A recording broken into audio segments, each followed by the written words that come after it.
So friends, आज की इस वीडियो के अंदर हम लोग बात कर रहे हैं एक और एप्लीकेशन ऑफ गॉस लॉ के बारे में, जो कि होगी शेल के बारे में। यानी कि हमें एक शेल के आसपास, जिसके ऊपर एक चार्ज डिस्ट्रीब्यूटेड है कंटिन्यूटली, उसके आसपास इलेक्ट्रिक फील्ड की वैल्यू को कैलकुलेट करना है, राइट। लेकिन इस चीज़ को भी आप लोग दो हिस्सों में डिवाइड कर सकते हो। वो ऐसे कि ये जो आपका शेल है ये किस चीज़ का बना हुआ है। अगर ये कंडक्टर का बना है, यानी कि मेटल्स का बना हुआ है, तब इसकी जो कैलकुलेशन होगी इलेक्ट्रिक फील्ड की वो थोड़ी अलग होगी।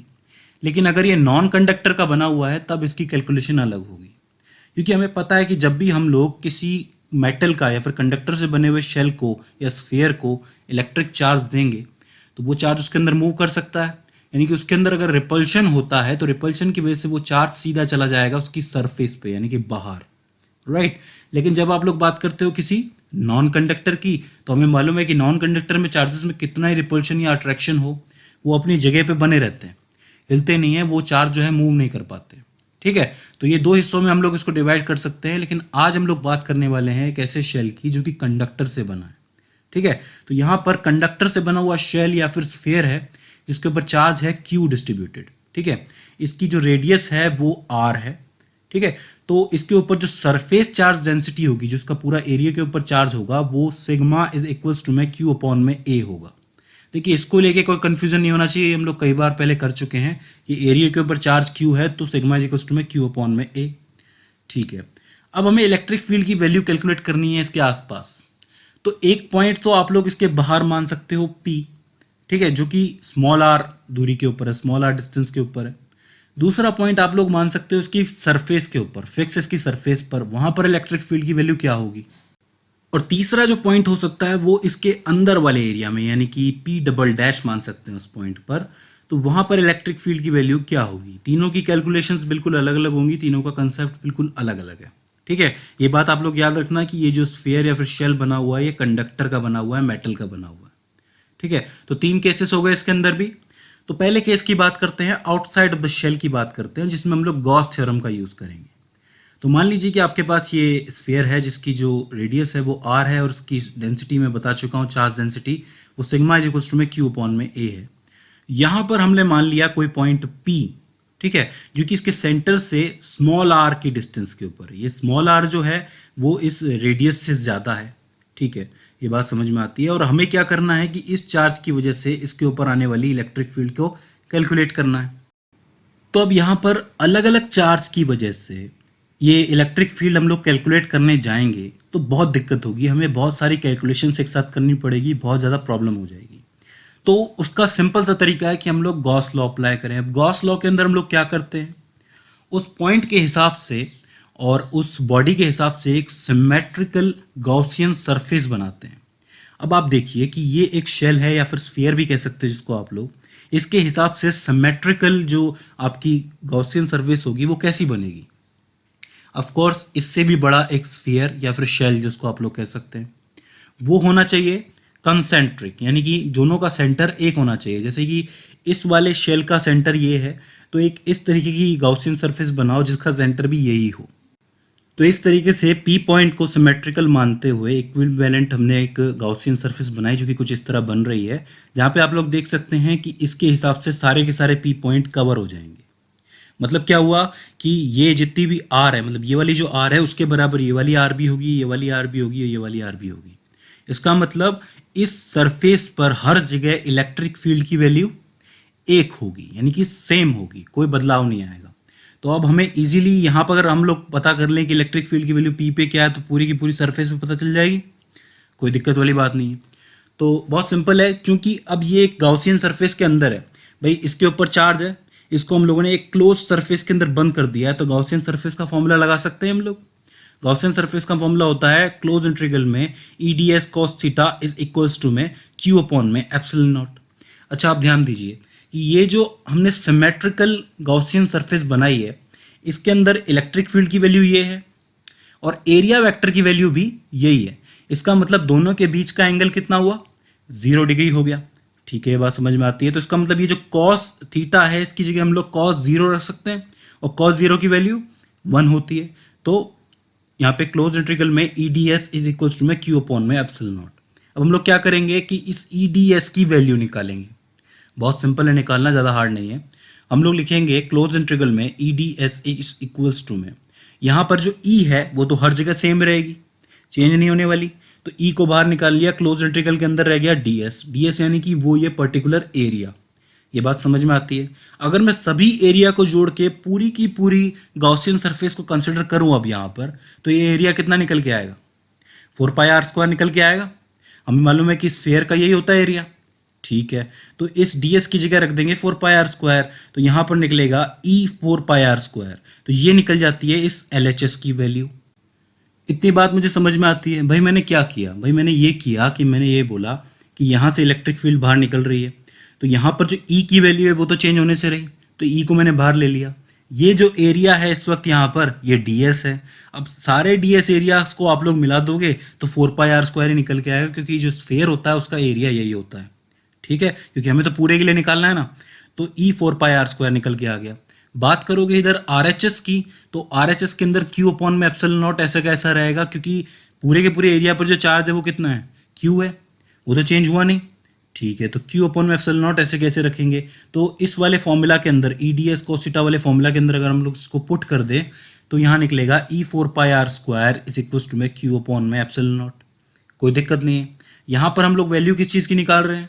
इलेक्ट्रिक फील्ड की वैल्यू निकाल रहे हैं। तो यहाँ से E इज इक्वल टू में 1/4πε0 Q/r², यहाँ पर स्मॉल r² है।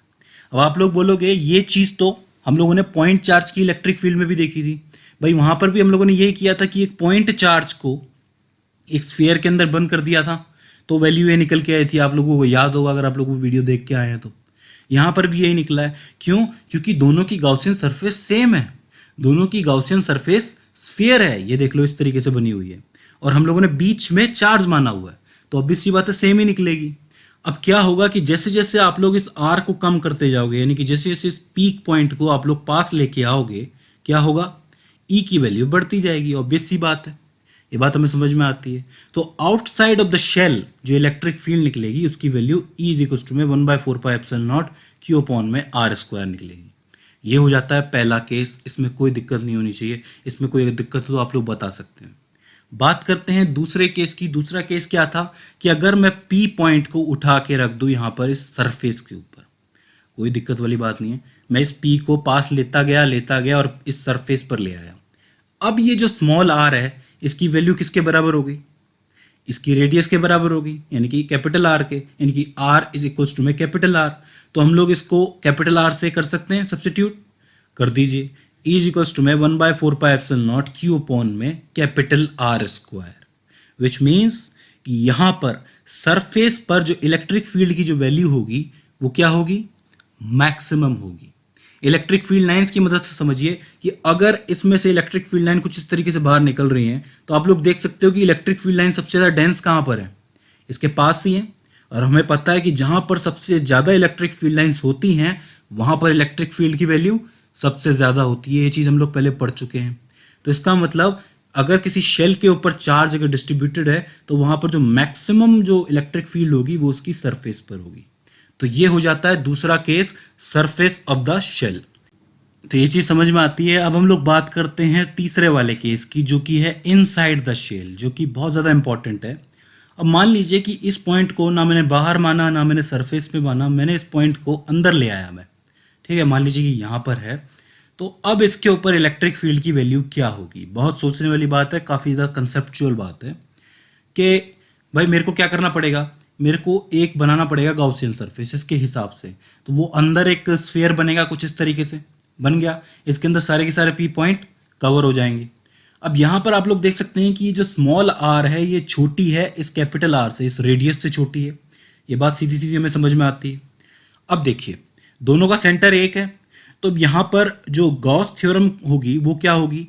EDS cos theta is equal to में Q/ε0। ये चीज़ कंडक्टर की बनी हुई है, मतलब ये जो शेल है पूरा कंडक्टर का है। हमें मालूम है कि कंडक्टर के अंदर अगर आप लोग चार्ज दोगे तो उसका रिपल्शन होगा और वो कहाँ जाएगा? सरफेस पे जाएगा, बाहर की तरफ जाएगा। अंदर कोई चार्ज है क्या? मतलब अंदर कोई चार्ज बचा क्या? नहीं बचा, क्योंकि सारा का सारा चार्ज तो कहाँ चला गया? सरफेस के ऊपर चला गया।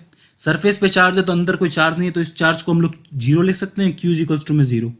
जब Q इज इक्वल टू में 0 हो गया तो यहाँ पर EDS इज इक्वल्स टू में भी जीरो हो गया, यहाँ पर वेक्टर लगा देता हूँ मैं, E vector D S vector is equals to में जीरो हो गया। ठीक है, अब देखिए या तो यहाँ पर ई जीरो हो सकती है, यहाँ पे जो डी एस है वो जीरो हो सकता है। तो दोनों में से क्या जीरो होगा भाई? डी एस यानी कि एरिया, एरिया यानी कि ये गॉसियन सरफेस, एरिया तो जीरो हो ही नहीं सकता, एरिया तो है, हमें दिख रहा है साफ साफ। तो D S vector is not equals to zero, तो क्या जीरो होगा? इलेक्ट्रिक फील्ड ही जीरो होगी, ऑब्वियस सी बात है। तो यहां पर क्लोज इंटीग्रल में E vector is equals to में जीरो। भाई इसका सिंपल सा मतलब समझिए कि भाई ये एक मेटल का बना हुआ है, कंडक्टर का बना हुआ है, इसके अंदर मैंने चार्ज दिया, वो चार्ज चला गया सरफेस के ऊपर, पॉइंट माना है मैंने इनसाइड में, इनसाइड में कोई चार्ज है ही नहीं। जब चार्ज है ही नहीं तो इलेक्ट्रिक फील्ड बनेगी कहाँ से? इलेक्ट्रिक फील्ड ऑब्वियस सी बात है जीरो ही होगी ना। ठीक है, ये एक बहुत इंपॉर्टेंट चीज है जो गॉस लॉ से हमें समझ में आई कि inside the conductor, inside the shell there is no electric field. ये बहुत इंपॉर्टेंट चीज है, बहुत ज्यादा बारीक चीज है, इस चीज का ध्यान रखना बहुत जरूरी है। सो हम लोग कह सकते हैं तीसरे केस में इनसाइड द शेल में कि electric field is equals to में zero inside the shell. So यहाँ पर ये हो जाते हैं तीन केस हमारे सामने, एक आउटसाइड में, एक ऑन द सरफेस, एक इनसाइड द शेल। अब याद रखना यहाँ पे मैं बार बार कह रहा हूँ कि ये चीज़ कंडक्टर की बनी हुई है, इसलिए आपका चार्ज सरफेस के ऊपर है। अब हम लोग एक और वीडियो में ये देखेंगे जहाँ पर जो चार्ज होगा वो इनसाइड भी हो सकता है, यानी कि ये जो बना हुआ होगा शेल या फिर स्फीयर वो नॉन कंडक्टर का बना होगा। वहाँ पे कैलकुलेशन बदल जाएगी, वहाँ पर इलेक्ट्रिक फील्ड की वैल्यू कुछ और कैलकुलेट होके आएगी। सो फ्रेंड्स ये हो जाता है एक और एप्लीकेशन गॉस लॉ का, जिसको हम लोग कह सकते हैं शेल। ठीक है, सो आई होप आपको ये समझ में आया हो। इसके ऊपर भी अगर आपको कोई क्वेरी आ रही है, कोई क्वेश्चन आ रहा है इस वीडियो के अंदर, या फिर डेरिवेशन नहीं समझ में आया हो, या फिर हमसे कोई गलती हो गई हो, तो प्लीज़ आप हमें कमेंट सेक्शन के जरिए बताइए। सो फ्रेंड्स आज की इस वीडियो के अंदर बस इतना ही। See you in the next one.